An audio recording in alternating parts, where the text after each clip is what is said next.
नमस्कार दोस्तों। तवी सिर्फ एक नदी नहीं है, ये एक कहानी है, एक बहती हुई विरासत जो अपने साथ सदियों की आवाजें, यादें और पहचान लेकर चलती है। इन आवाजों में कुछ आवाजें ऐसी होती हैं जो सिर्फ सुनी नहीं जाती बल्कि महसूस की जाती हैं, जो वक्त के साथ और गहरी होती जाती है और एक दिन वो आवाज एक पहचान बन जाती है। आज की कहानी एक ऐसी आवाज की है, एक ऐसी आवाज दो जो दशकों तक घरों में गूंजी, सुबह की शुरुआत से लेके शाम की खबरों तक, जिन्होंने न सिर्फ खबरें सुनाई बल्कि एक पूरे क्षेत्र को जोड़े रखा। ये कहानी है समर्पण की, ये कहानी है संस्कृत से जुड़ाव की, ये कहानी है उस व्यक्ति की जिसने अपनी आवाज से डोगरी भाषा को एक नई ऊंचाई दी। दोस्तों, तभी टेल्स में आपका स्वागत है। आज का एपिसोड सिर्फ एक बातचीत नहीं है, ये एक सफर है, जम्मू की गलियों से लेके आकाशवाणी के स्टूडियो तक, जम्मू और दिल्ली के बीच की दूरियों को कवर करते हुए ऐसे व्यक्तित्व जिन्होंने प्रधानमंत्री, केंद्रीय मंत्रियों और पार्लियामेंट को सुचारू रूप से कवर किया डोगरी भाषा में, और वहां से आगे ये लेखन और समाज सेवा की दुनिया तक पहुंचे। आज हमारे साथ हैं श्री नरेंद्र बसीन जी। तो चलिए शुरू करते हैं एक आवाज की कहानी, एक जीवन की कहानी और एक विरासत की कहानी। सर, तभी टेल्स के एपिसोड 63 में आपका बहुत बहुत स्वागत है। हम ऑनर्ड हैं सर कि आप जैसे एक व्यक्तित्व आज हमारे बीच में हैं, जिन्होंने रेडियो को घर घर तक पहुंचाया, डोगरी भाषा को। किसी ने सर मुझे रिसेंटली बोला कि हम सब जो डोगरी बोलते हैं वो बहुत ही मिक्स डोगरी है, लेकिन सर जो डोगरी बोलते हैं वो Dogri purest form of the Dogri है। लेकिन आज हम आपको सर हिंदी में कवर करेंगे, क्योंकि हम चाहते हैं डोगरी के साथ साथ डुग्गर भी ग्लोबल प्लेटफॉर्म तक पहुंचे। सर, आपका बहुत बहुत स्वागत है।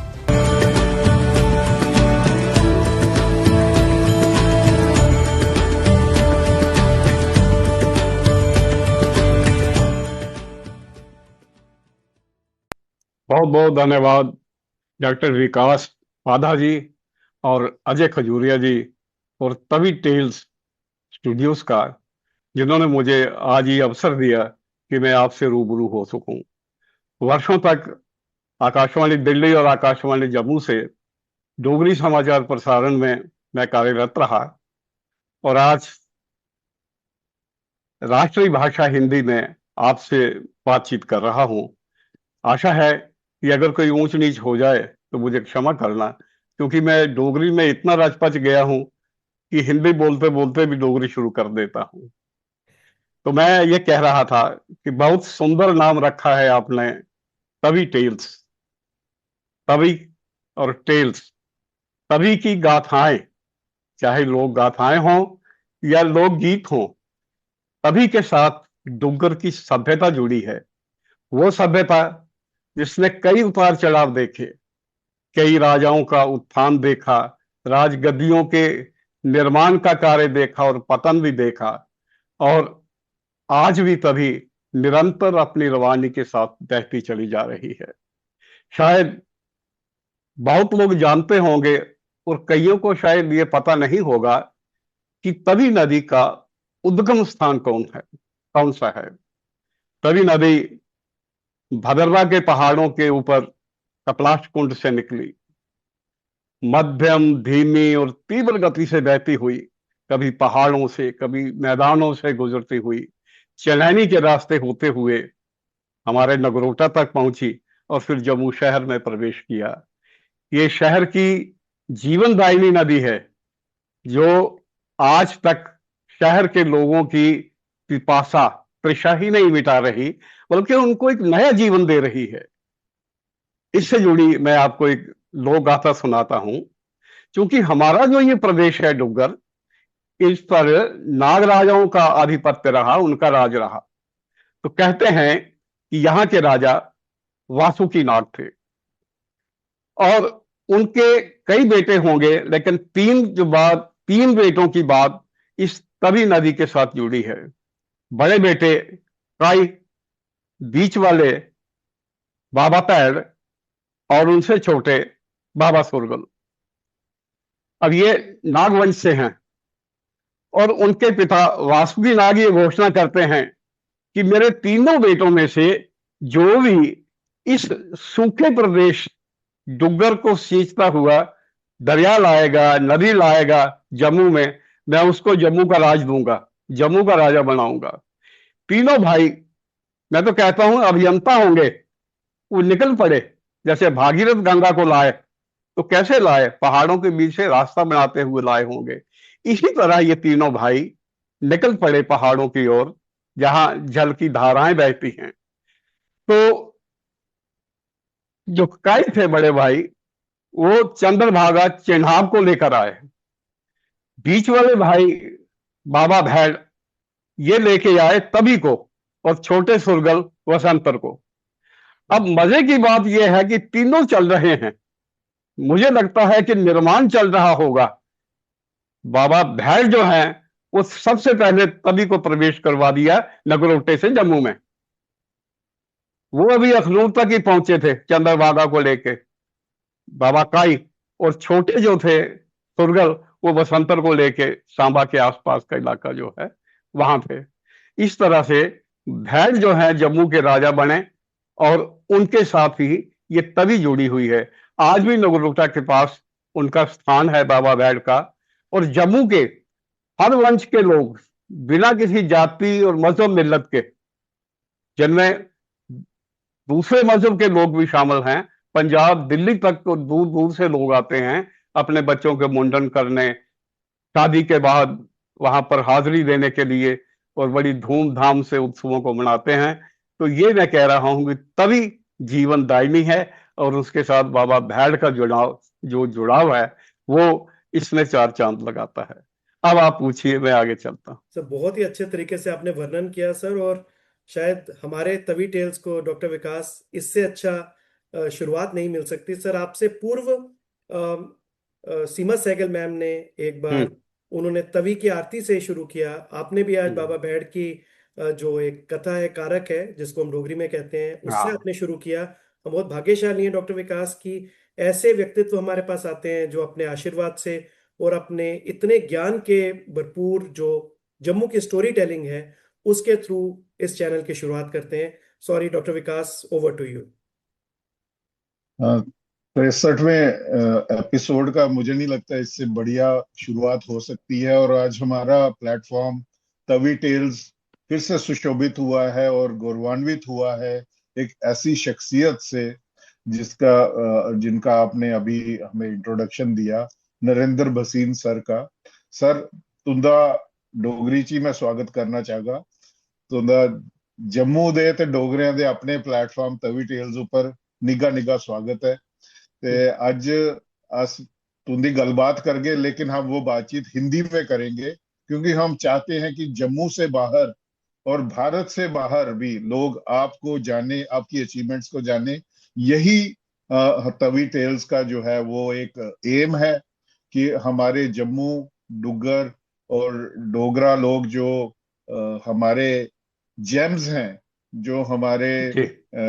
जो प्राउड फील करवाते हैं हम डोगरों को, तो उनको बारे में दुनिया जाने। तो सर हम आज आपकी लाइफ जर्नी की बात करते हैं और सर बचपन से शुरुआत करते हैं। सर आपका बचपन जम्मू में बीता, सर जी। उस समय के दौर के बारे में जो यादें जो आज भी आपके दिल के करीब है, वो हमारे दर्शकों के साथ आप साझा करें। हाँ हाँ हाँ, आपने तो मेरे मर्म को छू दिया। मेरा जन्म जम्मू के एक साधारण परिवार में, मोहल्ला पंजतीर्थी में हुआ। तो एक नहीं, अनेक यादें उस वक्त की जम्मू की मेरे साथ जुड़ी हुई हैं। इन सब यादों को संजो करके मैंने एक पुस्तक रूप में भी छपवाया है। उसका नाम है सूची संभाल। अगर कभी आपको मौका मिले या मेरे दर्शकों पाठकों को, तो उस किताब को आप जरूर पढ़ें। आज से 65-70 साल पहले का जो जम्मू था, जो जम्मू की संस्कृति थी, जो जम्मू की विरासत थी, जो जम्मू का वो अपनापन उस वक्त के लोगों में था, जो आज शायद कम हो गया है, वो आपको देखने में मिलेगी। तो जहां तक मेरा अपना संबंध है, मैं ये बताता हूं कि मेरा जन्म पंजतीर्थी में हुआ। और उस वक्त की बचपन की याद ये बताता हूं कि जम्मू चूंकि एक पहाड़ी पर बसा हुआ शहर है, एक छोटा सा शहर जो पंचतीर्थी से लेकर के गुम्मट की ढक्की तक समाया हुआ था या फैला हुआ था। और मैं अपने बचपन की याद आपको सुनाऊं कि पानी की किल्लत थी। पहाड़ी के ऊपर शहर बसा होने के कारण यहाँ कुएं वगैरह नहीं थे। तो लोग क्या करते थे, सुबह उठ करके कभी नदी में स्नान करने के लिए जाते थे। यहां भी ये कभी तभी टेल्स के साथ ही आपका ये सारा जुड़ाव हो रहा है। तो तभी जीवन था जम्मू का, तब भी और आज भी है। सब लोग, क्या स्त्रियां, क्या पुरुष, क्या बच्चे, सब बस ढक्कियां होती थी। जैसे जम्मू जो है, इस पहाड़ी को डलने के लिए, तभी में जाने के लिए ढक्कियां थी।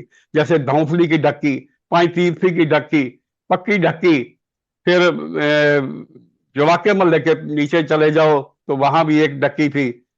सराजे की ढक्की के नीचे उधर और जाओ तो वो तभी जाने का रास्ता है तीर्थों का, वहां भी ढक्की। तो लोग तभी में सुबह सुबह जा करके स्नान करते। और उसके बाद चूंकि जम्मू को मंदिरों वाला शहर कहते हैं, तो इस तवी नदी के साथ साथ ही किनारों पर मंदिर बने हुए थे, इसीलिए ये शहर मंदिरों वाला शहर कहलवाया। क्यों कि जब आप धौंसली की डक्की में जाते हैं तो स्नान करके लोग आते थे, वहां दाऊ जी का मंदिर है धौंसली की डक्की के नीचे। और ऊपर आते हैं तो राम जी का मंदिर है बिल्कुल रेडियो स्टेशन के सामने। कुछ लोग तो वहां माथा टेकते, शिव जी के ऊपर जलधारा करते, और कुछ आके राम जी के मंदिर में माथा टेकते। और मजे की बात यह है कि जो भी नहा के आता, वो एक गागर पानी की, बाल्टी पानी की, डिब्बा पानी का उठा के ले आता, क्योंकि पीने के लिए सारा दिन यही पानी इस्तेमाल होता था शहर में। इसी तरह 4-5 बर्तन हर घर के लोग पानी भर के ले आते थे। नंबर 2, अब शहर मैं क्या बताऊं, जैसे आज लाखदाता बाजार से लेकर के मुझे वो दृश्य याद आता है जो मैंने अपने बचपन में देखा है। रेडियो स्टेशन तक या धौंसली की डक्की तक साहब एक चौना निकलता था, गायों का चौना। चौना कहो, रेवड़ जिसको कह सकते हो आप, थोड़ा पता नहीं ये शब्द सही है या क्या है। वो कुछ गवाले लोग लेकर के चलते थे, मोहल्ले मोहल्ले में से गायों को निकालना और उनको एक झुंड में लेकर के चलना। और शहर के लोग जो थे, उस गौ माता के झुंड के दर्शन के लिए सड़क के दोनों तरफ खड़े होते थे। ये लाखदाता बाजार से चल करके सराजों की ढक्की, आज के पावड़ों का बाजार, जैन बाजार, फिर चौक चबूतरा, अपर बाजार, धौंसली बाजार से होते हुए धौंसली ढक्की से नीचे ढल जाते थे। और फिर गुल्लू के बाड़े की तरफ जाकर के वो उस झुंड को छोड़ देते थे और चरने के लिए या पानी पीने के लिए खुला। दिन भर ये पशु, ये गायें वहां चरती थी, और शाम को जब गोधूली वेला होती थी तो फिर वो वापस आ जाते थे। और जैसे जैसे जिस गली की गाय थी, वो इतनी जैसे सिखलाई प्राप्त हो, जब सड़क के पास पहुंची तो अपनी गली में घुस जाती थी।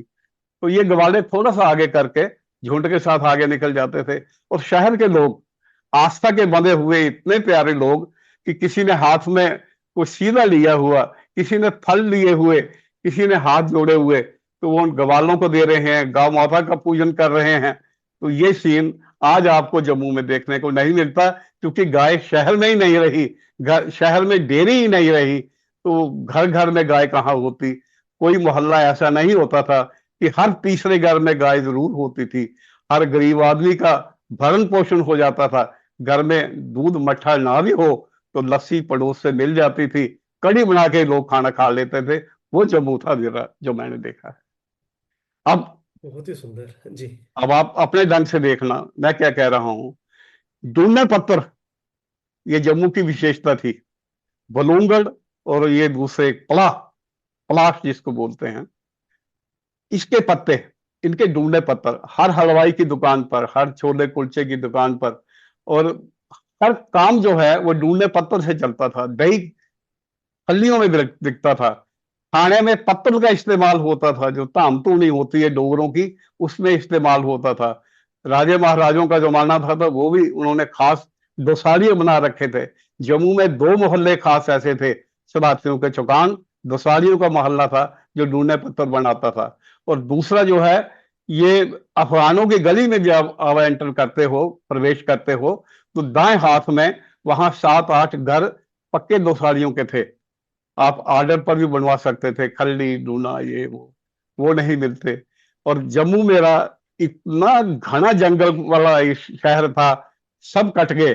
यहाँ सेंथा, गन्ना, ये ककोए, काठे बैर, ये सब बूटे कहाँ गए? हमारे देखते देखते ये सभ्यता लोप हो गई, कुछ नहीं मिलता। ये लोगों को, नई पीढ़ी को ये पता नहीं कि शतूत क्या है, गन्ने क्या है, फालसे क्या है। ये शहर का दृश्य, आज मेरा शहर उजड़ गया।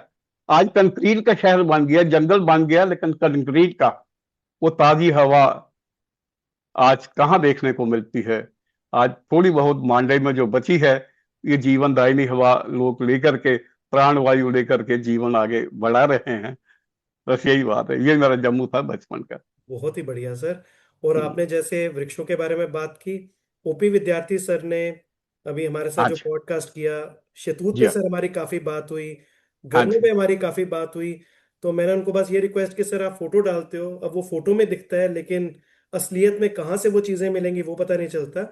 और सर आपने जो पुराने शहर का एक आपने एक दृश्य दिखाया सर, तो हम्म, काफी हद तक तो सर मैं और डॉक्टर विकास तो मेरे को लग रहा था उसी समय में पहुंच गए हैं। क्योंकि अब सर ना तो पत्तल मिलते हैं ना तो ढूंढने मिलते हैं, नहीं मिलता। प्लास्टिक बहुत अधिक हो चुका है सर। और हम्म, शायद आपने सर बहुत ठीक कहा कि तभी में ही जो हमारी जीवन दायिनी है, तो अगर आप सर तभी में ही देखते हैं तो इतना उसी बोतलें, कचरा के जमा हो इतना गया। गंद सर उसमें से जा रहा है। और एक सर तरफ हम सर करते हैं कि हम तभी आरती कर रहे हैं, और दूसरी जी साइड उसी के अंदर सर हम प्लास्टिक और गंद सब कुछ प्लास्टिक। फेंक देते हैं। आपने सर बिल्कुल ठीक वर्णन किया कि हमें पुराने जम्मू में पहुंचने की जरूरत है, ना केवल शब्दों में लेकिन यथार्थ में भी। क्योंकि उसमें कुछ ना कुछ फायदा है सर, प्ला के पत्तों में हाँ भी अगर हाँ आप हाँ। खाना खाते हैं तो कुछ ना कुछ आपको उसमें मेडिसिनल वैल्यू तो है ही। मैं एक बात यहाँ ऐड करूं जी सर। कि पलाश के पत्तों की बात चली है, तो इसका इतिहास महाभारत तक जाता है। जी तो शल्य जो थे, जब कर्ण का रथ हाँक रहे थे, उसका सारथी बन के चल रहे थे, तो उसे हतोत्साहित करने के लिए वो कई बातें कर रहे थे। तो वो बोले, तू क्या करेगा करण? मेरा देश जो है, मेरा जो इलाका है, वो पलाश के पत्तों से भरा हुआ है। तो इस पूरे क्षेत्र में वो पलाश के पत्तों पे जब लाल लाल फूल खिलते हैं, तो ऐसा लगता है जैसे जंगल में आग लगी हुई है।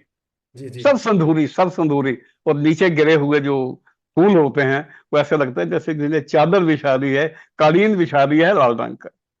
नहीं वो नहीं, वो अब बिल्कुल जम्मू नहीं रहा हमारा। बिल्कुल सर, आपने जैसे बताया वो शब्द भी किसी ने यूज किया कि जैसे दावानल, तो हाँ स्पेशली पलाश के जब फूल निकलते हैं लाल तो ऐसे लगता है कि जंगल में हाँ। पूरी आग लगी है। सही बात सर है। इसके साथ सर अब हम आगे बढ़ते हैं सर आपके स्कूल और कॉलेज पे। हम्म, और इन दोनों इंस्टीट्यूट्स ने सर, एक स्कूल और एक कॉलेज ने, किस तरीके से सर आपके व्यक्तित्व को निखारा? जो आज आप हैं उसमें आप कितना मानते हैं कि कंट्रीब्यूशन इन दो इंपॉर्टेंट इंस्टीट्यूशंस की रही आपके जीवन में सर? बहुत ज्यादा रही थी। मेरा जो प्रारंभिक अध्ययन हुआ, जो कच्ची छावनी में, सेंट्रल मॉडल स्कूल कच्ची छावनी जम्मू, स्कूल आज भी है, उस स्कूल में मैं पढ़ा। ये 7वीं तक स्कूल था, लेकिन मॉडल स्कूल था। इस स्कूल में शिक्षा के साथ साथ बच्चों को अन्य बहुत सी एक्स्ट्रा करिकुलर एक्टिविटीज करवाई जाती थी। जैसे ड्राइंग है, एक क्ले मॉडलिंग है। उस वक्त में, आज से 70 साल पहले की बात कर रहा हूँ, क्ले मॉडलिंग हो गई। और वो क्यारियों में बच्चों से गार्डनिंग कराते थे, ठीक है ना, इसका। और कई चीजें ऐसी थी, जैसे गायन हुआ, चित्रकला हुआ, चित्रकारी हुई, ये छोटी मोटी चीजें। लेकिन मेरी जो कायाकल्प हुई, वो Shri Ranveer higher secondary school में जाने के बाद। ये स्कूल क्या था? विद्यार्थी की बहुमुखी प्रतिभा को तराशने का एक संस्थान था। क्या नहीं था वहां? इस स्कूल के नाम जैसे जैसे बदले, पहले इसका नाम था Shri Ranveer multipurpose high school, फिर बनाई है Shri Ranveer multilateral higher secondary school वगैरह वगैरह। तो हम मल्टीलेटरल में गए, तो वहां साहब एक विद्यार्थी को तराशने का काम होता था। वो उस्ताद उस वक्त के जो थे वो अपने आप में हर विषय का जो अध्यापक था वो इंस्टीट्यूट था। इतनी पीड़ा, इतनी दर्द वो लेते थे अपने विद्यार्थी में कि उनमें परफेक्शन लाने की कोशिश करते थे। वहीं पर हमने तुकबंदी शुरू की, कविता गढ़नी शुरू की। तो मेरे कॉलेज और स्कूल के जो साथी हैं वो मुझे नरेंद्र भसीन से कम जानते हैं, कविराज के नाम से बुलाते हैं आज भी, जबकि मैं 50 साल नरेंद्र भसीन का तोते की तरह वाचन करता रहा हूँ। हैं तो आज जहां मिलते हैं सुना कविराज की याद है। तो ये बात मैं कह रहा हूँ कि वहां पर हमने कल्चरल एक्टिविटी सीखी। एनसीसी के तीनों विंग थे, आर्मी विंग, एयरफोर्स विंग और नेवल विंग। मैं एनसीसी के नेवल विंग में था और कैप्टन कैडेट था अपने स्कूल के वक्त में। नेवी में कैप्टन कैडेट होता था, जैसे इधर अंडर अफसर वगैरह होते हैं ना। तो उसमें ऑलराउंड बेस्ट कैडेट भी चुना गया। तो एक लंबी कहानी है, उस पर मैं विस्तार से नहीं जाऊंगा। वहां बैंड वादन का काम था, संगीत थी, मलखम था, खेलें थी, वुड वर्क सिखाते थे और टाइपिंग थी और कई तरह के जो चीजें, चार्ट बनाना और कई काम, तस्वीरें बनाना, ये ड्राइंग की उत्कृष्ट कला सिखाना। उस वक्त के पंडित मोतीराम जी थे, हमसे पहले संसार चंद बड़ू जी थे, वो निकल चुके थे तब जब हम गए, वो रिटायर हो गए थे, लेकिन उनका नाम आज भी लोग बड़ी श्रद्धा से लेते हैं, जम्मू के पेंटर और आर्टिस्ट।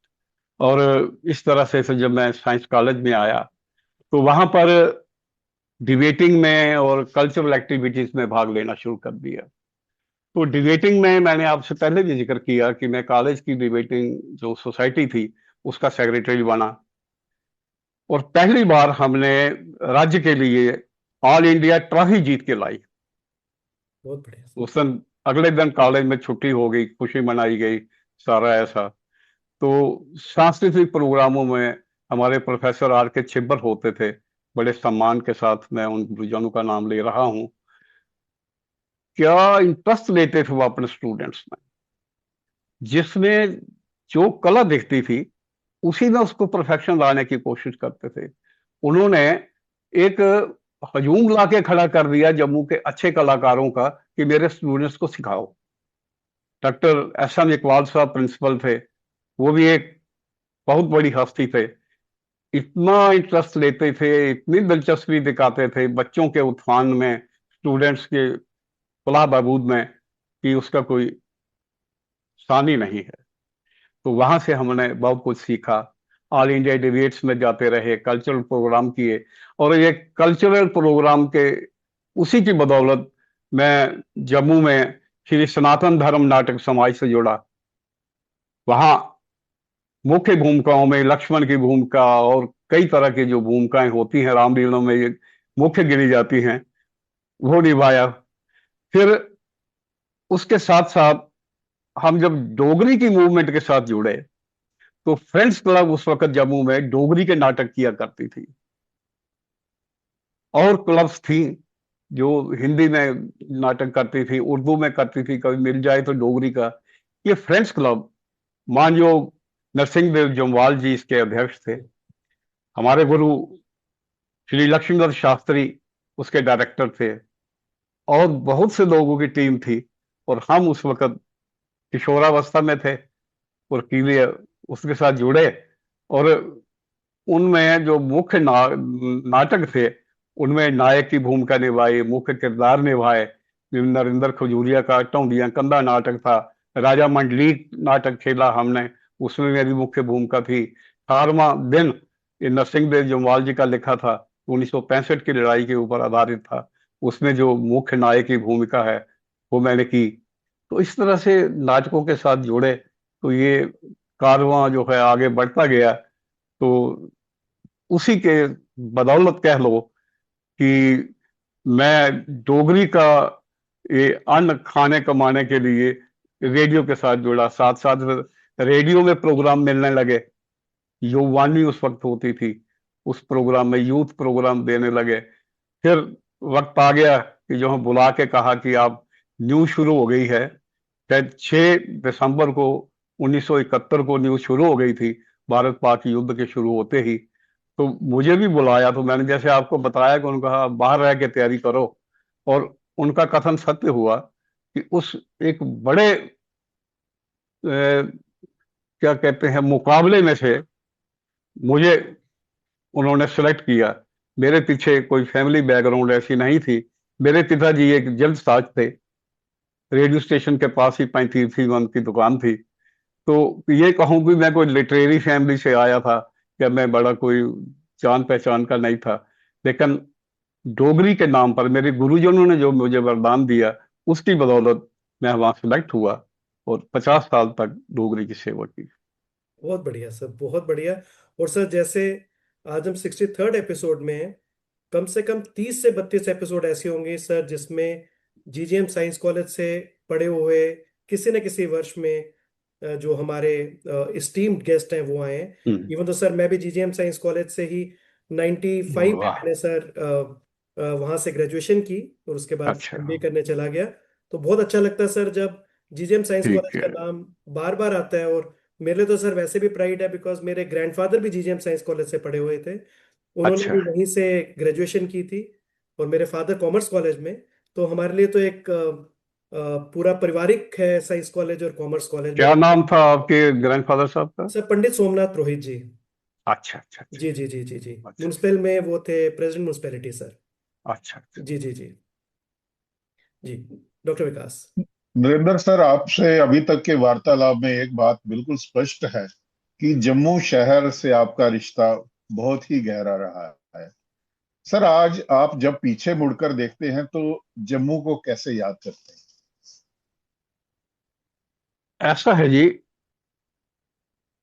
जो जम्मू कल था, पिछले कल था, वो आज नहीं है। मुझे तो लगता है जम्मू मेरा कहीं खो गया है। आज मैं आपको एक मिसाल दूं। मेरा स्थानांतर हो गया दिल्ली में 1981 में।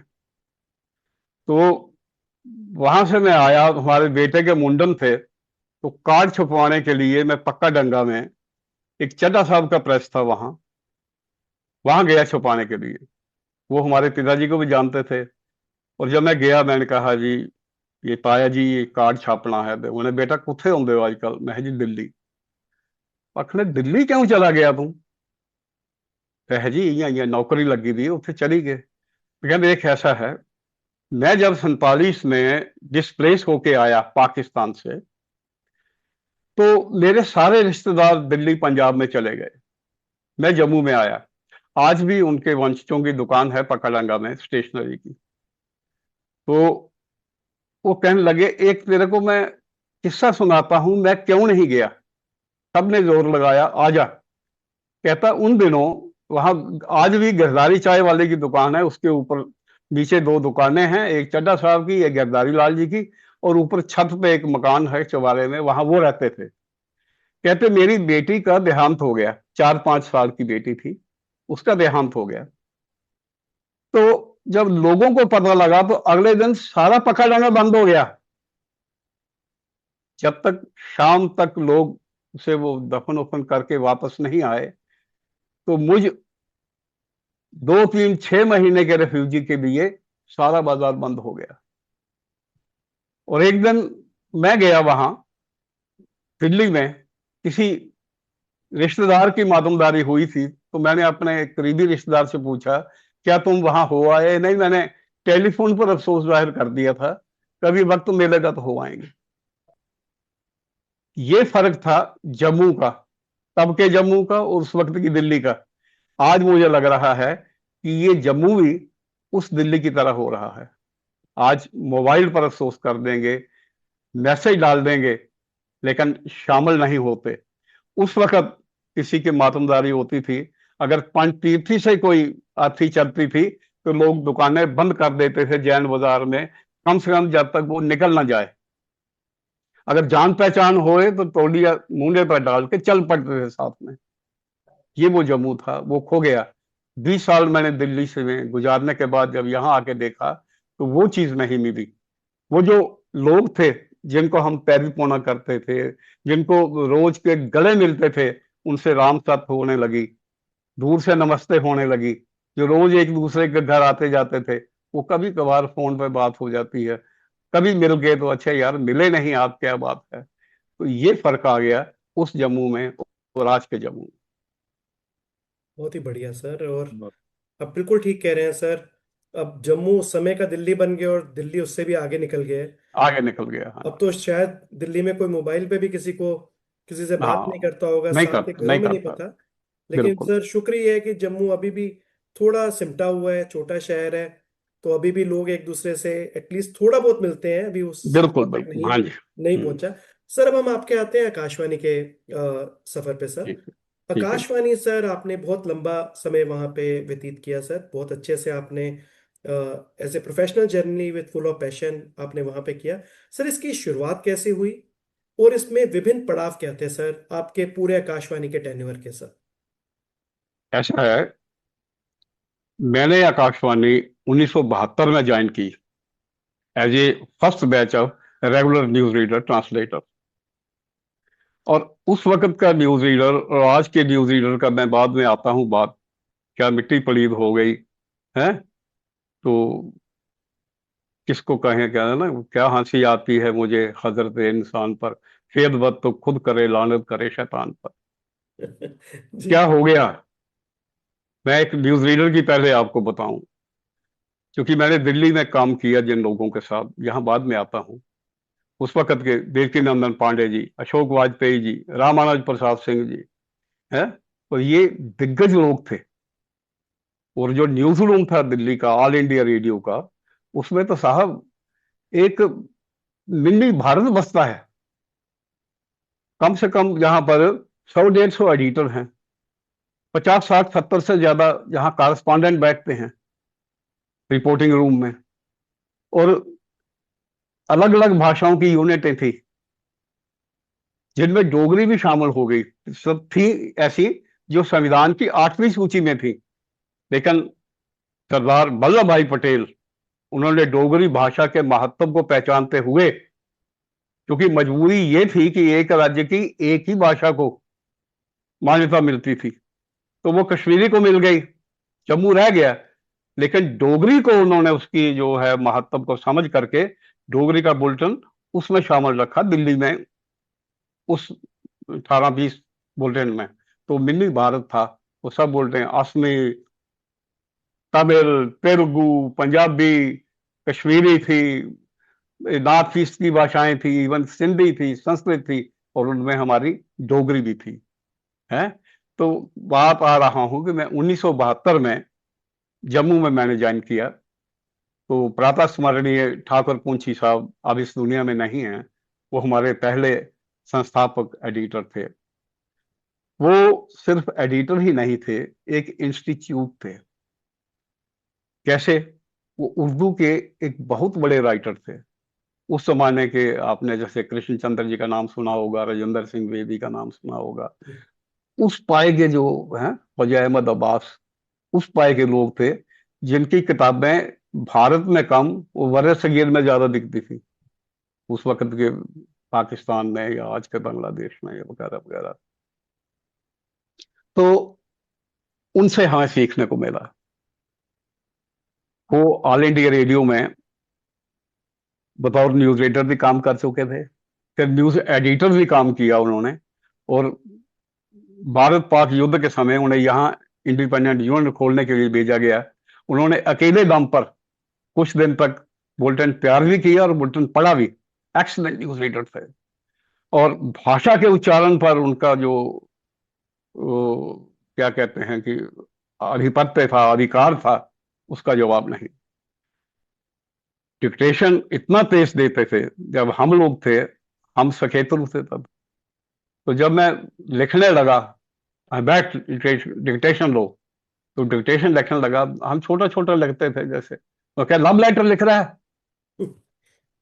न्यूज का जब भी लिखोगे बड़े अक्षर लिखो, और हमारे आज भी अगर न्यूज का जो आप देखें बुलेटिन जो बनता है, 10 से ज्यादा लाइनें नहीं होती हैं, और 7-8 से ज्यादा शब्द नहीं होते एक पंक्ति में, ऐसे। क्योंकि लिखना आपने है, पढ़ना किसी और ने है। बिल्कुल।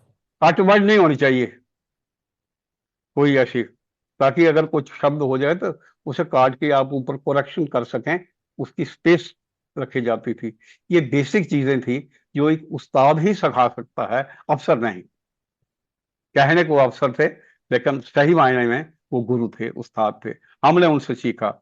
और एक बात उन्होंने मंत्र दिया, सूत्र दिया कि देखो, ये बड़ा न्यूज रूम नहीं है, आप चंद लोग हो, ये ऐसा समझो कि गांव की दुकान है, जहां मनियारी भी मिलती है, समोसे भी शाम को बनते हैं, ठीक है, दूध दही भी बढ़िया रखा है सुबह, ठीक है, और चीजें भी आपको कुछ कुछ भी मनियारी चाहिए, कोई कपड़ा चाहिए, हर चीज आपको मिल जाएगी। और लेटर बॉक्स लगाया है, आपकी डाक भी यहीं आएगी। बहुत बढ़िया। ये इस ढंग से हमने सीखा। अब देखिए, आज का और तब का फर्क क्या है।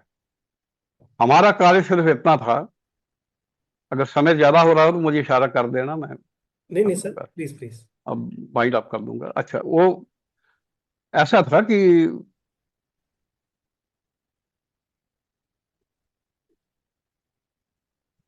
कुछ मेरे दिमाग से बात निकल गई, क्या कर रहे थे। सर आप उनके बारे में बता रहे थे सर। हाँ, वही, जैसे गांव की दुकान गाँव के होती है, हाँ, दुकान है। हर चीज सीखो। जी। जैसे रिकॉर्ड करना खबरों को, हम ऑल इंडिया रेडियो का बुलेटिन रिकॉर्ड करते थे, फिर उसको ट्रांसक्राइब करते थे, मॉनिटरिंग करते थे, ट्रांसक्राइब करते थे, और फिर उसके बाद लिखना, अपने जो मतलब की चीज हो निकाल लेना, बाकी छोड़ देना। और वो करते करते हम कहाँ पहुंचे कि आज वो, उस वक्त की जो लोकल अखबारें थी, उनकी डिमांड पर हम जो 6:15 शाम को बुलेटिन पढ़ते थे, अगले दिन की अखबारों में वही खबरें होती थी। क्योंकि हमारा नेटवर्क जो था पार्ट टाइम कॉरेस्पॉन्डेंट का, हर जिले तहसील में फैला था, उन छोटी अखबार को लिए वो अफोर्ड करना मुश्किल था, तो वो हम पर डिपेंड करते थे। फिर उनकी रिक्वेस्ट पर हमने 4 बजे शाम को स्लो स्पीड बुलेटिन एक शुरू किया, क्योंकि छोटी अखबारों के लिए, ठीक है, वो चलता रहा काफी देर। आज तो मुझे अफसोस होता है कई बार, जो एक्सेलसियर में खबर पढ़ते हैं वो मेरे को मेरे रेडियो में सुनने को मिलती है, तो मैं दुख होता है मेरे को। ये है, क्योंकि हम कहते हैं हम तरक्की कर गए, ऊपर नहीं गए, हम नीचे चले गए। ये है, क्योंकि जो सबने पढ़ ली है, हम उसका क्या सुनाएंगे किसी। बिल्कुल। सर हाँ। एक सर क्वेरी है सर, सॉरी मैं आपको इंटरप्ट कर हाँ रहा हूँ। जी, नहीं नहीं, जैसे बोलिए। सर आप कह रहे थे आप शब्दों को लिख रहे थे और बड़े शब्द करके लिखने थे, तो आज जैसे हम टेलीप्रॉम्प्टर यूज करते हैं, तो उस समय सर क्या यूज होता होगा? बिकॉज रेडियो में तो शायद सामने रख के भी अगर पढ़ लेंगे तो प्रॉब्लम होगी नहीं। देखिए, उस वक्त क्या था, हम हाथ का लिखा ही पढ़ते थे, आज भी पढ़ा जा रहा है रेडियो पर, हाथ का जी। लिखा ही। उसके बाद इसको वो टाइप करते हैं और सब डाल देते हैं उस पर, नेट पर। लेकिन बात यह है कि जब आप ये कार्य कर रहे हो, तो इसमें आपकी कंसंट्रेशन ज्यादा होती है। मैं आपको ये बात बताऊं, देखो, मशीन कभी भी धोखा दे जाती है, आदमी का जो दस्ती हाथ है ये आपको धोखा नहीं देगा। ये बात इसी जम्मू के न्यूज रूम की है, मैं रिटायर हो चुका था, उसके बाद शायद कंसल्टेंट था या कंट्रैक्ट ऑफिसर के तौर पर जा रहा था। तो आर के रैना साहब हमारे एडिटर थे उस वक्त यहाँ। तो उस वक्त, उस दिन जम्मू में राष्ट्रपति प्रणब मुखर्जी आए हुए थे, शायद किसी यूनिवर्सिटी के दीक्षांत समारोह पर। वो बहुत बड़ी बात थी, शहर में राष्ट्रपति आए हुए। तो मैं जब जाता था तो मोस्टली सब हाथ से लिखते थे। तो अब चूंकि हमारे पास ये कंप्यूटर आ चुका था, तो इतना अभ्यास था कि मैं वो अंग्रेजी का पेपर हाथ में पकड़ा और डिक्टेशन दे दिया, वो टाइपिस्ट लिख रहा है, वो टाइप हो गया। अच्छा, एक अच्छा सीजन टाइपिस्ट थे बैठे हुए, सब कुछ है। अच्छा, मैंने जो लिखाया, मैंने उसको 5 पेज जो है, टाइट पेज जो थे, वो उनको डिक्टेट करवा दिए। और हेडलाइन बनाते हैं हम कोई 20 मिनट 25 मिनट पहले, तो मैंने हेडलाइंस भी डिक्टेट करवा दी। तो जब उसमें से वो पेपर निकालने की बारी आई, तो उन्हें देखा कि वो कंप्यूटर से कोई कागज नहीं निकला। वो क्या कि वो सेव करना भूल गया, तो वो जितना किया वो बेकार गया, वो कुछ नहीं रहा। अब हड़बड़ी पड़ गई, रैना साहब निकल गए, मसीन साहब आप बैठे हुए हो, मैं चलता हूं। मैंने ठीक है जाइए, विश्वास की बात है एक दूसरे पर। अच्छा, शहर में राष्ट्रपति हो और कुछ और भी बड़ी इंपॉर्टेंट घटनाएं, दो तीन उनके और भी प्रोग्राम लगे हुए, तो सबकी सिटी पिटी गोल हो गई। चंचल जी तब थे, न्यूज शायद इन्होंने पढ़नी थी, तो तब दो लोग न्यूज पढ़ते थे, फर्स्ट हाफ एक, सेकंड हाफ दूसरा। तो ये कुछ कैजुअल बच्चे आए हुए थे नए, कुछ नए नए लगे हुए थे नए, तो कह अब क्या होगा, अब तो मारेंगे, अब क्या होगा, नौकरी की छुट्टी हो गई, और हो भी जाती है, ऐसी बात नहीं। मैंने कहा देखो भाई, ये समय है धैर्य का, धैर्य धारण करो, बुलेटिन जाएगा एयर पर 6:15 बजे, डोंट वरी। तो मैंने उस पर अपना नाम लिखा, नरेंद्र वसीम का, पहला बंच, हेडलाइंस बनाई, और वो जो ही मैंने डिटेल कराए थे वही इंग्लिश के वो पर्चे लेके मैं वहां जाके माइक के आगे बैठ गया। तो वो 6 के 6 पेज जो थे, बस वो आगे रख करके वो डोगरी में पढ़ दिया। बाहर किसी के कान में जूं तक नहीं रहेंगी। वहां एक बात मैंने उन्हें भी समझाई कि जब हम पहले दिन यहां आए तो मेरे एडिटर ने कहा था कि ये समझो कि आप एनिमी टेरिटरी में काम कर रहे हो, जी। क्योंकि प्रोग्राम साइड की और न्यूज साइड की कभी घी शक्कर नहीं हुई। वो हमेशा इस पाक में रहते हैं कि न्यूज वाला कहां गलती करे और हम इसे बताने। क्यों? कि न्यूज वाला उनकी एडमिनिस्ट्रेशन के अंडर नहीं है, बिल्कुल। They are directly governed by the Delhi news service division. तो वो ढूंढेंगे कोई। हम लोगों की तनख्वाह दिल्ली से आती थी, सब कुछ दिल्ली से आती थी, और हमारा जो रैंक था उस वक्त, अब मैं जब रिटायर हुआ, वो क्या कहते हैं, सीनियर स्केल स्टेशन डायरेक्टर की पोस्ट थी। जी। आज के जो एडीजी कहते हैं जिसको, आज जो नॉमेनक्लेचर दे दिया। लेकिन देखो बदकिस्मती कहां से कहां गिरे। आज का जो न्यूज रीडर भर्ती हो रहा है वो कैजुअल कॉन्ट्रैक्ट पे आ रहा है, और वो भी चंद साल तक पहले वो एक बेसल नाम की कंपनी थी, वो ऐसे ही आउटसोर्स के जरिए आते थे। उसमें अगर आपने कोई झाड़ू देने वाला भर्ती करना हो तो वो भी बेसल के थ्रू, न्यूज रीडर भर्ती करना हो तो बेसल के थ्रू, न्यूज एडिटर भर्ती करना हो तो वो भी कॉन्ट्रैक्चर उसके थ्रू। अब यह है कि एक एक साल की तलवार जिसकी गर्दन पर रखी हुई है, वो बिल्कुल। उससे क्या उम्मीद करोगे, आप क्या डिलीवर करेगा। आप बहुत अच्छा बुलेटिन बनाइए, बढ़िया से बढ़िया एडिटर ने कॉपी बनाई है, लेकिन साहब न्यूज रीडर आपका सेल्समैन है। अगर उसको आपने सही मायने से वो ट्रीटमेंट नहीं दिया तो सारा गुड़ गोबर हो जाएगा। बड़ा शोरूम बनाया है, लेकिन आपने बड़ी बड़ी साड़ियां रखी हैं, कीमती हैं, लेकिन अगर आपका सेल्समैन उसको नहीं निभा सका अपनी भूमिका, तो वो गाहक नहीं खड़ा होता। तो मैं ये कहता था कि उस वक्त, आज भी दिल्ली में ये था, जो आज के जो पक्के न्यूज रीडर हैं, एडिटर उनके पीछे पेज लेके खड़ा होता है, एक एक पेज पकड़ाता जाता है, इधर के उधर रखते जाते हैं। और आज क्या हालत हो गई, क्योंकि शायद ये किसी को मालूम नहीं है, ऊपर लोग अनजान हैं। एक न्यूज रीडर के मूड पर सब डिपेंड करता है, उसने डिलीवर करना है, उसने देना है। वो देखा जाता था कि इसको जाने से पहले टेंशन कोई ना हो, वो एडिटर उठा के जाता था बुलेटिन, और आते वक्त की जो क्लास 4 जो होता था वो उठा के आता था गत्ते। लेकिन अब तो क्या कहते हैं कि मल्टीटास्किंग, ये भी कर लो वो भी कर लो, मन बच्चों की जान निकल रही है, पूछने वाला कोई नहीं। जिस ये फर्क है कल के न्यूज रीडर में और आज के न्यूज रीडर राइट। में। सर, आकाशवाणी के सफर से अब आते हैं सर आपके लेखन की ओर। हाँ सर, जी। आपने लेखन की शुरुआत कब और कैसे की, और ये क्या ये जुनून हमेशा से था या समय के साथ और गहरा होता गया? ऐसा है पादा साहब, जुनून तो था। मैंने कहा ना, स्कूल टाइम से ही तुकबंदी शुरू कर दी थी, वहीं पर कविराज कहलवाने लग पड़े थे। लेकिन वो कहाँ रफ कॉपियों में लिखा, कहाँ गया, कहीं रद्दी में निकल गया, वो संभाल नहीं हो सकी उसकी। लेकिन जब हम न्यूज में आए तो उसके बाद वो काम का बोझ इतना होता था कि कुछ और सोचने की कोई फुर्सत नहीं मिलती थी, क्योंकि सुबह शाम ड्यूटी होती थी 2 शिफ्ट में। तो बीच का थोड़ा जो वक्त मेरा खाना खाया और रात को कहीं इधर उधर की कई होती हैं एंगेजमेंट्स, वो अटेंड की और सो गए, और सुबह फिर 6 बजे, चाहे आंधी हो, बरसात हो, कर्फ्यू हो, हैं, बंद हड़ताल हो, कुछ हो, हैं, लोग 26 जनवरी मना रहे हैं, हम जा रहे हैं, कोई दिवाली नहीं, लोहड़ी नहीं। इस किस्म की ड्यूटी पर आपसे क्रिएटिव लेखन नहीं हो सकता। क्या हुआ कि ये मैंने शुरू किया रिटायरमेंट के बाद।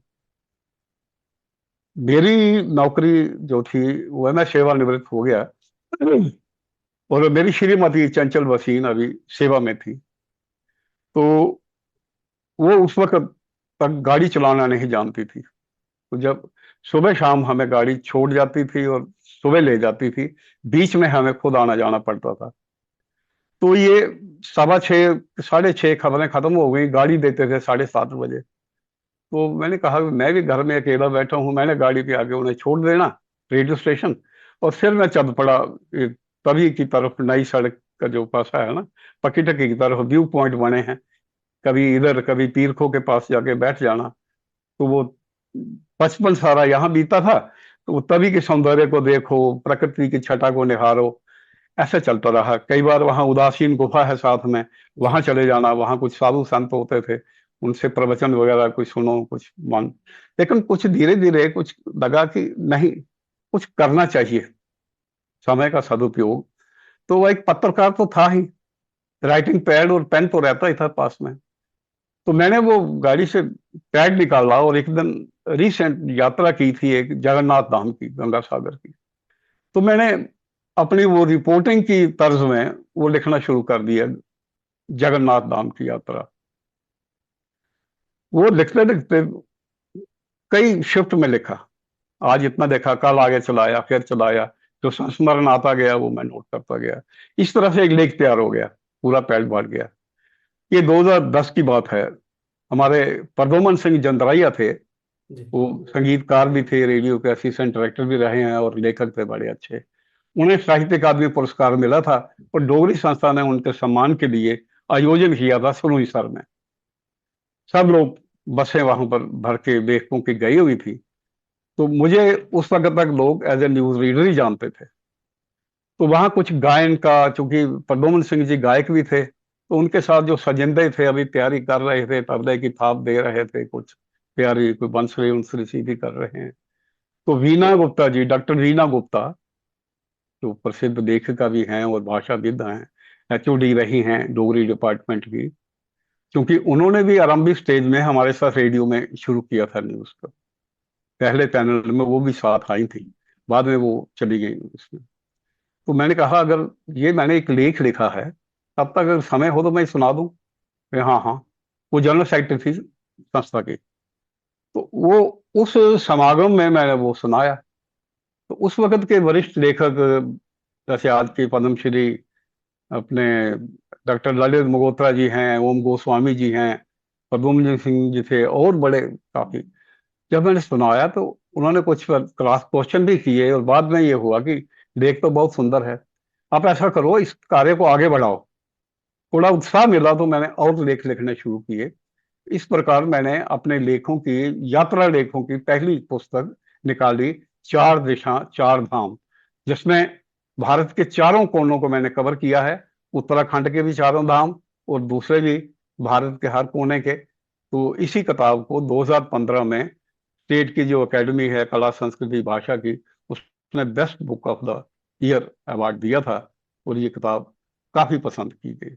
उसके बाद लेखन की ये चल पड़ी, और आज तक मैंने 6 किताबें दे दी हैं माँ भाषा डोगरी को, जिसमें 2 यात्रालय संग्रह हैं अब तक, 2 कहानी संग्रह हैं, एक लघु निबंध संग्रह है सूची संभाल, और वो आस्था के रत्नदीप, ये भी यात्रा लेख है। एक खंड काव्य है जो श्रीमद् भागवत पुराण और स्कंद पुराण के मिश्रण को समेट करके मैंने बनाया है, कृष्ण कहानी है, उन बाल्य लीला से लेकर के उनके भगवान जगन्नाथ तक के रूप में स्थापित होने की, ये भी पाठकों ने बहुत पसंद की। और बस यही 6 किताबें हो गई अब तक। सातवीं इस वक्त प्रेस में है, वो भी यात्रा लेख है। उसका नाम रखा है मैंने संस्कृति के सोपान, जो शायद इसी साल के आखिर तक छप के आ जाएगी। बहुत बढ़िया सर। सर एक प्रश्न है। जैसे आदरणीय चंचल मैम जो हैं वो भी हाँ जी। रेडियो से जुड़े थे, फिर उन्होंने भी जी। लिखना शुरू किया। तो हाँ सर जी। आप दोनों का कितने सालों से सुबह की दिनचर्या कैसी रहती है? आपकी तो डिस्कशन लिटरेचर और रेडियो से में ही तकरीबन होती रहती है, और घर के अंदर ही इतना बड़ा, अगर बिकॉज उन्होंने भी सर मेरे ख्याल से 6 से अधिक किताबें लिखी हैं। उन्होंने 3 लिखी, 3 उन्होंने उन्होंने लिखी। 3 वो उन्होंने बच्चों के लिए लिखती हैं, जी मतलब छप के 3 आ गई हैं, और मसौदे तो पड़े हुए हैं, छपी 3 हैं। जी जी। तो सर हाँ कैसी जी। है आपकी, मतलब दिन का स्टार्ट कैसे होता था कि दोनों ही रेडियो देखिए स्टेशन में, सर, दोनों ही लेखन में? जी ये 24/7 का साथ रहा। आज इसी साल हमारे विवाह को 50 वर्ष पूरे हुए। हम्म। तो ये 50 साल का जो सफर है, मैंने तो 72 में ज्वाइन किया, उन्होंने 84 में ज्वाइन किया था, 84 में, दिल्ली में। उससे पहले वो यहाँ एक अंग्रेजी अखबार छपा करती थी, तभी टाइम्स के नाम से, जम्मू में। उसमें उप संपादक, सह संपादक, फिर दिल्ली कॉरेस्पॉन्डेंट के रूप में थोड़ा काम किया। जब मैं ट्रांसफर होकर चला गया, तो उसके बाद इन्होंने रेडियो ज्वाइन किया। ये अब रिसेंट तक रहे, 2017 तक तो हम खबरें पढ़ते रहे। तो ये है कि अब घर में है, दिनचर्या हमारी ये है, सुबह उठे, फारिग हुए, स्नान किया, कुछ प्राणायाम कर लेते हैं, कुछ आसन वगैरह कर लिए। अब ज्यादा चला नहीं जाता है, थोड़ा गुजारे माफक। तो उसके बाद नाश्ता वाश्ता करके, एक आदत पुरानी है, अब खबरें सुनी और न्यूज़पेपर पढ़ा। उसके बाद वो घंटा 2 घंटे मैं बैठ जाता हूँ कुछ देखने उखने, वो तब तक खाना वाना बना रहे हो। तो दोपहर के बाद वो बैठी रहती हैं कुछ करने। बच्चे अब चले गए हैं, कोई जिम्मेवारी है नहीं, हम दोनों ही होते हैं। बेटा हमारा बंगलौर में है, और बेटी का भी ब्याह हो चुका है, उनकी अपनी अपनी गृहस्थी है। तो इसलिए मौका मिल जाता है और समय निकाल भी लेते हैं, क्योंकि उन्होंने एक बीड़ा उठाया है रिटायरमेंट के बाद, कि मैं डोगरी चाहे कितनी भी तरक्की क्यों ना कर जाए, जब तक उसके बच्चे डोगरी के साथ नहीं जुड़ रहे, तो भाषा का उत्थान नहीं हो सकता। उन्होंने कहा मैं देखूंगी सिर्फ डोगरी के लिए, ये बच्चों के लिए। तो वो अपनी लाइन पर चल रही है, और मैं अपनी लाइन पर चल रहा हूँ। लेकिन हम एक दूसरे के पहले श्रोता हैं। जो मैं लिखता हूँ उनको सुनाता हूँ, जो वो लिखती हैं मुझे सुनाते हैं। और एक और रिवायत है, तो साथी लेखकों की जो किताबें आती हैं, बजाय इसके दोनों जने दोबारा दोबारा पढ़ें, हम में से एक पढ़ना जाता है, दूसरा सुनता है। मैं बहुत थक गया तो वो पढ़ रही है, वो पढ़ रही है। और फिर हमने एक बनाया है, जो भी किताब हमारे पास आती है हम जरूर पढ़ते हैं। और यदि कोई सामने मिल जाए तो फोन करके बात करते हैं संक्षिप्त में, नहीं तो अपनी भाषा अपने आवाज में रिकॉर्ड करके एक कैप्सूल तैयार करते हैं, और व्हाट्सएप से उसे भेज देते हैं, और बाद में फोन से मुबारक दे देते हैं, भाई ऐसा हुआ है। ये बहुत ही रूटीन है हमारा। खूबसूरत, बहुत ही खूबसूरत। और सर इससे अधिक क्या चाहिए कि पहले श्रोता जो आपने शब्द यूज किया है सर, यही अपने में एक बहुत ही एक वास्ट है सर। क्योंकि हाँ अगर जी। आप इस तरीके से घर में ही एक श्रोता एक दूसरे को मिल जाएं, और आपने बहुत अच्छे तरीके से कहा सर, किसी और की जो किताब है, आप दोनों में से हाँ एक वो पढ़ के दूसरा सुनाता है हाँ। सर, तो इतना बढ़िया लिटरेरी अगर एनवायरनमेंट हो, तो सर 6 क्या, मुझे लगता है आप दोनों मिलकर तो 60 किताबें भी लिख लेंगे, बिकॉज नहीं, एनवायरनमेंट उस तरीके का है सर। मैटर ज्यादा लिखने में मैटर नहीं करता। जी सर। भाषा का और उसका जो आपने कृति लिखी है, उसका स्तर क्या है, ये मैटर करता है। ठीक है नहीं? मैं इसमें विश्वास नहीं करता कि एक 50 का वो ढेर लगा दूं।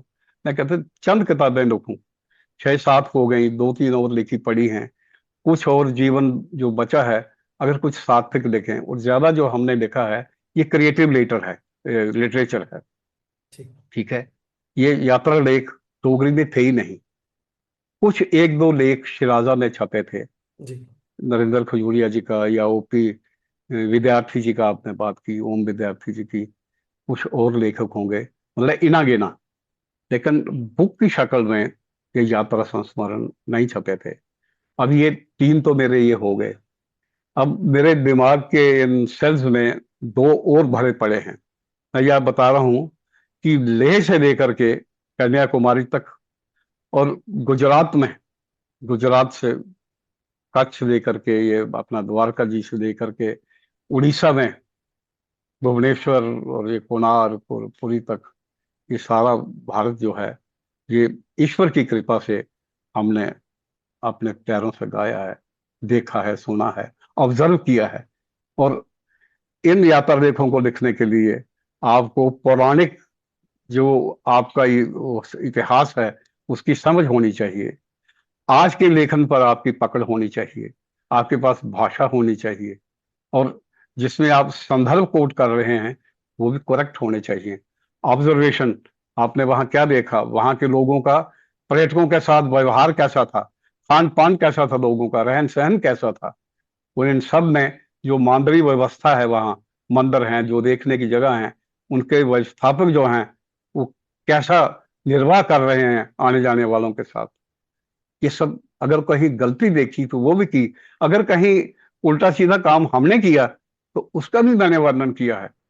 जैसे किसी मंदिर में आप गए हो तीर्थ में, वहां लगी है लाइन, कहते हैं 10 घंटे के बाद बारी आएगी, लेकिन वहां पर ऐसे पंडे, मैं दलाल तो नहीं कहूंगा, बिचौलिए जरूर कह दूंगा, वो आ जाते हैं कि इतने पैसे लगेंगे साहब, आपको दर्शन जल्दी करवा देंगे। अब हमारे खुद मन में घिन होती है कि यार हम तो तीर्थ करने आए, जो पिछले पाप हैं उन्हें बख्शाने आए, तो यहाँ आके नया पाप। फिर मन से ही एक भाव उठा कि अरे भक्त, तू जो कर रहा है उससे किसी का कोई अहित नहीं हो रहा। तुम्हारी मंशा तो शीघ्र दर्शन करने की है, कि जो समय सारणी पर तुमने काम बना रखा है कि यहाँ के बाद तुमने वहां गाड़ी पकड़नी है, प्लेन पकड़ना है, समय पर पहुंच सके, तो उसके लिए अगर थोड़ी बहुत तुमने किया है तो उसके लिए तो जगन्नाथ भगवान भी क्षमा करेंगे, द्वारकाधीश भी क्षमा करेंगे। ये नहीं नहीं, बात है। बिल्कुल ठीक है, लेकिन बिल्कुल। बख्शा मैंने अपने आप को भी नहीं है ये। जी, नहीं हाँ। नहीं सर, मैं समझ सकता हूँ सर। ये संस्मरण लिखना या ट्रेवलॉग या अपने हाँ। स्मृतियों को संजोना, सर मैंने तो आज तक एक ही किताब लिखी है सर, और वो हाँ। मैंने जम्मू के ऊपर ही लिखी है सर, जिसका हाँ नाम भी मैंने। जम्मू है। तो हाँ। मुझे पता है सर कि अपने काम के साथ साथ एक किताब लिखना एक बहुत ही हम्म, मुश्किल कार्य था मेरे लिए। बहुत मुश्किल कार्य। तो अब अगली किताब लिखने का मन है सर, लेकिन जैसे आज आपका पॉडकास्ट सुना तो मेरे को भी लिखिए लग रहा है कि लिखिए अब मैं अगली किताब लिखने के लिए भी प्रोत्साहित हो रहा हूँ सर। लिखिए लिखिए लिखिए तो लिखिए, सर जरूर बहुत लिखिए। अच्छी आपकी सर हम्म। स्मृतियां जो है वो बहुत ही मेरे लिए बहुत, आज की श्रोता तो सीखेंगे सर, लेकिन मेरे लिए आज भी बहुत सारी चीजें इस पॉडकास्ट से निकल कर आ रही हैं कि कैसे स्पेशली आप छोटी छोटी चीजों को जहाँ पे हम जाते हैं, क्योंकि सर मैं हाँ जी। यात्राएं बहुत अधिक करता हूँ हम्म। हिंदुस्तान और बाहर दोनों जगह पे, जी। और किस ठीक। तरीके से उन चीजों को लिखना, छोटी छोटी चीजों हम्म। को लिखना, और कैसे पूरा का पूरा हॉलिस्टिक कहीं ना कहीं उस हम्म। इकोनॉमी से लेके कैसे वो मंदिर या वो स्थल बिल्कुल बिल्कुल वो कर बिल्कुल, रहे हैं। ये तो बहुत सर जरूरी है। बहुत बढ़िया सर आपने बताया डॉक्टर बहुत। विकास। सर आपकी जो एक नई पुस्तक है, हिरके सो बैल, इसके बारे में चाहता हूँ कि आप ये मैं हमारे करेक्ट कर दूं, दर्शकों को। किताब का नाम है इर खैरी बेल। डोगरी में अच्छा, इर्क हो गया, इरखेरी बेल हो डोगरी गया दी है, मतलब अच्छा। श्रेय, श्रेय की बेबरिया जिसे आप कह सकते हैं, इर खैरी हाँ बेल। सर, इसके बारे में, हाँ, इसका विचार आपको कैसे आया, और इसमें पाठकों के लिए खास क्या है? देखिए साहब, ये एक संत के मुंह से निकले थे शब्द। मैंने अपने प्रस्तावना में एक चीज लिखी है, ये प्रेरणा स्रोत बाजी जिंदे दरबार च सर्व धर्म संभाव ते आध्यात्मक समरसता दी सीर मनुख मात्र की अपने अंतस की शुद्ध पवित्र बनाई है, जीवन के सार्थक उद्देश्य करना रूबरू कराती है। और ये मैंने समर्पण किया है किताब का। मेरा एक कहानी संग्रह इरखैरी बेल समर्पित है उन्हें 5 कोरोना योद्धाएं की, जिन्हें मेरे परिवार के सत्ते जीएं की उस घातक महामारी के चुंगल तो छुड़ाने च जी जान लाई दी। ये महामानव ने डॉक्टर राजकुमार Sharma, doctor Kewal Krishan Samnotra, doctor Rinki Anand Gupta Max Delhi, doctor Diljit Chauhan ਤੇ doctor view Pathankot super speciality hospital. ਇਹ ਮੈਂ ਸਮਰਪਣ ਇਹਨੇ ਕੀਤਾ ਜੀ। ਇਹਦੇ 'ਚ 11 ਕਹਾਣੀਆਂ ਨੇ ਤੇ ਈਰਖਾ ਦੀ ਬੇਲ ਜਿਹੜੀ ਕਹਾਣੀ ਹੈ ਇਹ ਸੰਤ ਨੇ ਨਹੀਂ ਆਖਿਆ। ਉਹਦੇ ਇੱਕ ਸਮਾਗਮ 'ਚ ਅਸ ਗਏ ਤੇ ਮੈਂ ਕਿਹਾ ਮਹਾਰਾਜ ਬੜਾ ਅੱਛਾ ਕਿੱਟ ਹੋਏਗਾ, ਸਭ ਬੜਾ ਅੱਛਾ। ਆਖਿਆ ਨਰਿੰਦਰ ਇਹ ਈਰਖਾ ਦੀ ਬੇਲ ਹੈ, ਤੂੰ ਲਿਖਿਆ ਦਰ ਕਹਾਣੀ। ਮੈਂ ਕਿਹਾ ਕੁਛ ਹਲੇ ਦੱਸਿਓ, ਕੋਈ ਪੁਆਇੰਟ ਦੱਸ ਗਏ ਉਹ ਲਿਖ ਗਏ। ਉਹ ਬ੍ਰਹਮਲੀਨ ਹੋਈ ਗਏ, ਵਕਤ ਨਹੀਂ ਮਿਲਿਆ। ਫਿਰ ਮੈਂ ਆਪਣੇ ਕੋਲ ਗਿਆ ਇੱਕ ਪਲਾਟ ਲਈਏ, ਇੱਕ ਘਟਿਆ ਤੇ ਉਹਦੇ ਉੱਪਰ ਇੱਕ ਕਹਾਣੀ ਲਿਖੀ। ਹੁਣ ਇਹ ਮੈਂ ਸੰਗ੍ਰਹਿ 'ਚ ਆਖਰੀ ਕਹਾਣੀ ਲਿਖੀ ਦੀ ਹੈ, ਕਹਾਣੀ ਸੰਗ੍ਰਹਿ ਦੀ ਆਖਰੀ ਕਹਾਣੀ ਹੈ, ਮਗਰ ਨਾਂ ਇਹਦੇ ਉੱਪਰ ਹੈ। ਇਸ ਸੰਗ੍ਰਹਿ 'ਚ 11 ਕਹਾਣੀਆਂ ਜੀ। ਇਹਨੇ 11 ਕਹਾਣੀਆਂ 'ਚ 3 ਕਹਾਣੀਆਂ ਸਾਇੰਟੀਫਿਕ ਫਿਕਸ਼ਨ मतलब वैज्ञानिक कल्पना के उपर न। किश विषय ऐसे न जेडे कि अजे कि डोगरी छोड़िए मैं लगता है कि भारतीय भाषाएं च अनछूते हैं। जियां PM स्पर्म रिट्रीव की है जी, मृत्यु के बाद मतलब PM का इत्थे मतलब है पोस्टमार्टम स्पर्म रिट्रीव। मृत्यु उपरंत उस व्यक्ति के शुक्राणुए की कढ़ी है ਉਹਦੇ ਰਾਹੀਂ ਉਹਦੀ ਪਤਨੀ की गर्भ धारण कराना कृत्रिम तरीके करना। ये भी मेद पाउंदी कुछ ने देखिया हो, मगर ਇਹਦੇ ਵਿੱਚ आंचलिकता ਜਿਹੜੀ मैं परोई है। ये कहानी सांबे के एक फौजी परिवार को शुरू होंगी है, जम्मू च आउंदी होई उधमपुर किश्तवाड़ आतंकवाद की बेल्ट सारी कवर की है। वो व्यक्ति जोड़ा वो DSP जख्मी होंदा, उसी एयर एंबूलेंस ने दिल्ली पहुंचाते हैं। ਉਹਦੀ पत्नी ਜਿਹੜੀ है वो फोरेंसिक साइंस ਦੇ ਵਿੱਚ ਗਿਆ, ਉੱਥੇ ਕਰਾ ਦੀ ਸੀ शोध करा दी ਸੀ। ਤੇ ਉਹਨੇ ਸੁਣੇ ਦਾ ਆਪਣੇ ਸੀਨੀਅਰ ਕੋਲ ਭਈ ਇਹ ਅਗਰ ਸ਼ੁਕਰਾਣੂ ਮ੍ਰਿਤ ਪ੍ਰਾਣੀ ਦੇ ਲੈ ਜਾਣ ਤੇ ਕੁਝ ਸਮੇਂ ਦੀ ਅਵਧੀ ਦੇ ਅੰਦਰ ਉਸੇ ਮਤਲਬ ਗਰਭ ਧਾਰਨ ਕਰਾਈ ਸਕਦੇ ਆ। ਉਹ ਆਖਦੀ ਹੈ ਵੀ ਕਰੋ, ਮਗਰ ਦੇਸ਼ ਵਿੱਚ ਕਾਨੂੰਨ ਇਹ ਆਖਦਾ ਭਈ ਕੁਛ ਮ੍ਰਿਤ ਪ੍ਰਾਣੂ ਦੇ ਸ਼ੁਕਰਾਣੂ ਨਹੀਂ ਕੱਢੇ ਜਾ ਸਕਦੇ ਤੇ ਉਹਦੇ ਕਰਨੇ ਗਰਭ ਧਾਰਨ ਨਹੀਂ ਹੁੰਦਾ। ਮਗਰ एम्स ਦੇ ਵਿੱਚ ਉਹ ਡਾਕਟਰ ਉਹਦੀ ਮਦਦ ਕਰਦੇ ਹਨ। ਉਹ ਆਖਦੇ ਹਨ ਕਾਨੂੰਨ ਮਦਦ ਵਾਸਤੇ ਹੁੰਦਾ, ਉਸ ਦਾ ਕੰਮ ਵਿਗਾੜਨੇ ਵਾਸਤੇ ਨਹੀਂ। ਅਸੀਂ ਇੰਨਾ ਤੇ ਕਰ ਸਕਨੇ ਆ, ਇਹਦੇ ਸ਼ੁਕਰਾਣੂ ਵੀ ਲਈਏ ਪ੍ਰੀਜ਼ਰਵ ਕਰ ਸਕਨੇ ਆ ਤੇ ਉਹਦੇ ਬਾਅਦ ਇਹ ਕੋਰਟ 'ਚ ਅਗਰ ਆਰਡਰ ਲਈ ਆਉਂਦੇ ਨੇ ਤੇ ਅਸੀਂ ਨੇ ਕੀ ਗਰਭ ਧਾਰਨ ਕਰਾਈ ਦੇਗੇ। ਉਹਦੇ ਜਿੰਨੇ ਦੋਏ ਸਹੁਰਾ ਸਾਹਿਬ ਔਰ ਪਿਤਾ ਦੋਏ ਫੌਜੀ ਹੈ ਰਿਟਾਇਰਡ, ਇੱਕ ਕਰਨਲ ਨਾ ਇੱਕ ਰਿਟਾਇਰਡ ਸੂਬੇਦਾਰ ਨਾ, ਉਹ ਆਖਰ 'ਚ ਕੇਸ ਜਿੱਤੀ ਜਾਂਦੇ ਨੇ। ਫਿਰ ਉਹ ਗਰਭ ਧਾਰਨ ਕਰਦੀ ਹੈ, ਉਹਦੇ ਘਰ ਇੱਕ ਜੁੜਵਾਂ ਬੱਚੇ ਪੈਦਾ ਹੁੰਦੇ ਨੇ। ਉਹ ਫਿਰ ਸਾਂਭੇ ਆਉਂਦੇ ਨੇ, ਕਹਿਲਾਂ ਬਾਈਦੀਆਂ ਖੁਸ਼ੀਆਂ ਮਨਾਉਂਦੀਆਂ ਤੇ ਜੋ ਲੋਕਲ ਜਿਹੜਾ ਵਾ ਉੱਥੇ ਆਈਏ ਉਹ ਖਤਮ ਕੀਤੀ ਹੈ ਕਹਾਣੀ। ਇਸ ਤਰ੍ਹਾਂ ਦੂਈ ਕਹਾਣੀ ਜਿਹੜੀ ਹੈ ਅੱਜ ਦੀ ਆਰਟੀਫਿਸ਼ਲ ਇੰਟੈਲੀਜੈਂਸ ਪਰ ਕਹਾਣੀ ਹੈ ਆਚਾਰਿਆ ਜੀ। ਮੁਕਤਸਰ 'ਚ ਕੀ ਆ ਜਿयां ਇਹ ਜਿਹੜੇ ਅੰਤਿਮ ਸੰਸਕਾਰ ਜਿਹੜੇ ਕਰਾਉਂਦੇ ਨੇ ਲੋਕ, ਉਹਨੇ ਕਿਹਾ ਆਚਾਰ ਜੀ ਆਖਣੇ ਡੋਗਰੀ 'ਚ। ਤੇ ਇੱਕ ਮੈਂ ਇੰਸਟੈਂਸ ਦੇਖਿਆ ਵੀ ਕਿਸੇ ਦੇ ਘਰ ਗਿਆ ਜਨਾਨੀ ਆਚਾਰ ਜੀ ਬਾਹਰ ਪਿੰਡ ਛਿੰਡ ਦੀ ਤਿਆਰੀ ਕਰਾ ਦਾ, ਜਾਣੇ ਆ ਕੇ ਸਦੋ ਆਚਾਰ ਜੀ ਗਈ। ਉਹ ਆਚਾਰ ਜੀ ਆਪਣੀ ਟੈਂਟ ਫੋੜੀ ਚੁੱਕੀ ਚਲੀ ਪਿਆ ਤੇ ਉਹ ਫਿਰ ਬੜਾ ਲੋਕਾਂ ਨੂੰ ਮਨਾਉਣ ਲੱਗਿਆ ਸਾਰੇ, ਨਹੀਂ ਜੀ ਇਹ ਬਦਤਮੀਜੀ ਹੈ, ਇਹ ਇਆਂ ਬੁਲਾ ਦੇਣ ਸਲੈਂਗ ਕਰਨੇ ਆਚਾਰ ਜੀ, ਪੜ੍ਹੇ ਲਿਖਿਆ ਬੰਦਾ। ਤੇ ਫਿਰ ਮੈਂ ਉਸੇ ਥੋੜਾ ਭਾਈ ਸਮਝਾਇਆ, मैं देखो ये चार जी नहीं आखा दे, ये आचार्य जी का आखा देन, ये डोगरी च उधमपुर आ गया ऊधमपुर आखे उड़ने हैं। ये शब्द जेडे ना थोड़ा शांत किया, उनका काम ते पाया। फिर मगर ने असी आर्टिफिशियल इंटैलीजेंस करने जोड़िया कि ये लोग जेडे ना ये मृत व्यक्ति के परिवार ते उस मृत आत्मा दे विच एक पुल का काम करते हैं। देखो सारे संस्कार कर रहे हैं, पिंड दान कराओ ये वो, उन्हें देखा, मगर अस ये विश्वास कर रहे हैं उन्हें पूजी है, पानी दिने उन्हें पूजी है। तो इसी ने साइंटिफिक AI तरीके दे करना है। और एक सच्ची खबर पढ़ी ही बीइंग ए न्यूज़मैन, आज तो 10 साल पहले एक खबर पढ़ी भाई स्वीडन की एक फर्म ये रिसर्च करा दी है भाई मृत प्राणी की आत्मा की वो परिजनों के कन्ने गलबात कराई जा। तो वही कैसे व्यक्ति की तुपद जोड़ा ये व्यक्ति जोड़ा ये विज्ञान पढ़े दा चार्ज जागत है इतों का दसदा पे बाजार का, मगर ये साइंस के डॉक्टरेट है, तो संस्कृत भी जानता, अपने पिता पुरखों का काम भी जानता। उसी उन्हें CEO बनाया, वो उत्थे कीता ते बाद विच इत्थे जम्मू के प्रैस क्लब विच उनका जो स्वागत कराया, उत्थे आई वो बोलता मैं अज भी इत्थे दखदा ते बाजार का वो चार्जी ने मतलब चार्जी जागत हाँ। मेरे पिता पुरखी जड़े ना वो इस विद्या की जानते हैं, मैं तो उनकी ABC भी अज सिखा करना, तो उन्हें कि विक्षिप्त आखिए उन्हें नुकसान पहुंचाया या उन्हें लज्जित किया, तो अज इस करिए नहीं कि तुस मान दे रहे हो कि पश्चाते जगत ने मेरे काम की मान्यता दी है। इस करिए एक शिक्षा देने की कोशिश की भी कुछ भी काम की हीन नहीं समझो, क्योंकि कोई काम लौका नहीं होंदा। ते होर जिहड़ियां 7 कहानियां ने उहदे च वो नारी विमर्श उपर ने जी, क्योंकि नारियां दे अगे औरतें दे अगे हमेशा कोई ना कोई समस्या बनी रहिंदियां, ठीक है। भाएं उनके अगे कुछ वेले दोहरी दी समस्या आई, कुछ युग च पुरुषों की बराबरी का मसला जिहड़ा वो आई है, उनके अधिकार उन्हें की नहीं मिले, या सस ननान तंग कर दी है वही आत्मा मिलियां, इस टाइप दियां, या युवा कुड़ियां की कोई भलखेरी ले जांदा, गलत रस्ते पर पाई दिंदा, वो कियां संघर्ष करिए वापस आउंदियां, समाज के कुछ लोग उनकी मदद कियां कर सकते हैं ताकि वो मुख्य धारा दे विच आई सकन। इस टाइप दियां ये 7 कहानियां मैं मतलब ये बुनियां। ते 2 कहानियां जिहड़ियां ने उहदे च एक पशु पक्षी के उपर है, जिहड़ी निक्की चिड़ी, ਉਹਦਾ ਨਾਂ है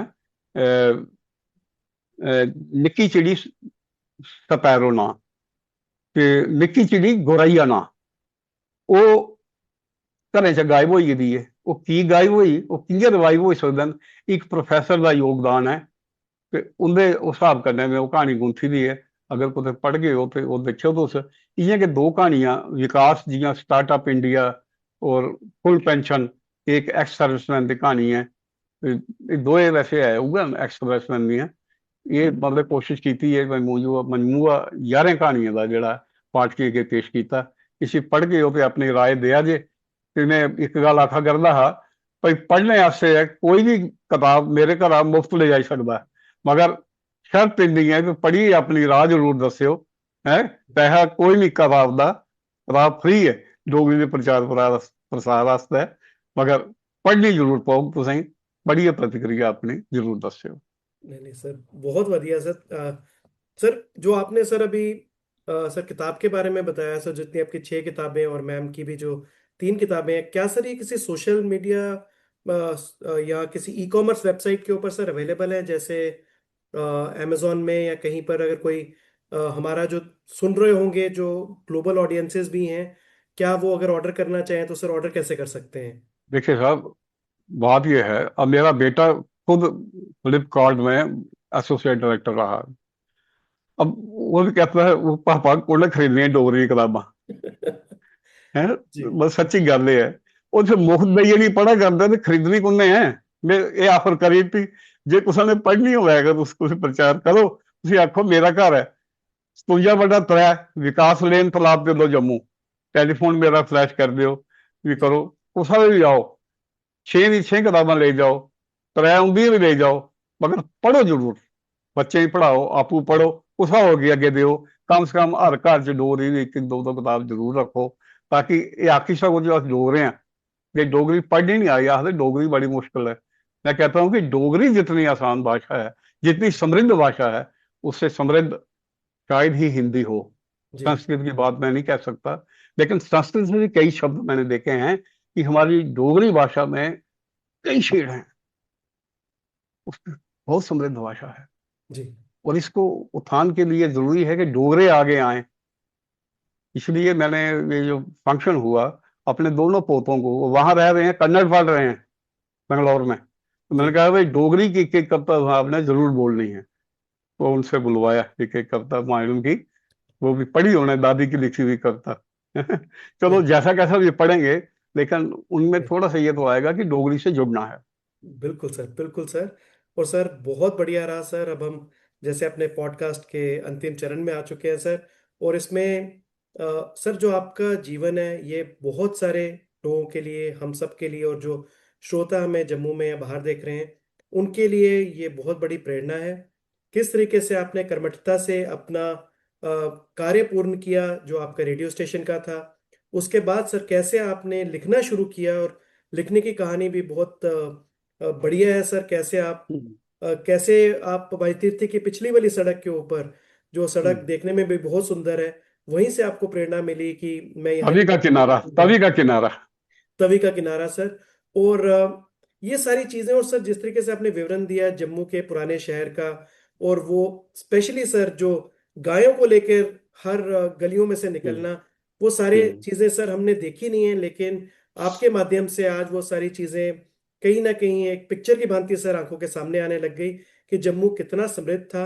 और शायद सर आपके दिशा निर्देश के अनुसार, या जैसे अगर आप हमें गाइड करते हैं, शायद हम पूरा तो नहीं लेकिन कुछ हद तक जम्मू, उस समय का जम्मू, अपने इस चैनल के माध्यम से युवाओं को दिखा सकते हैं।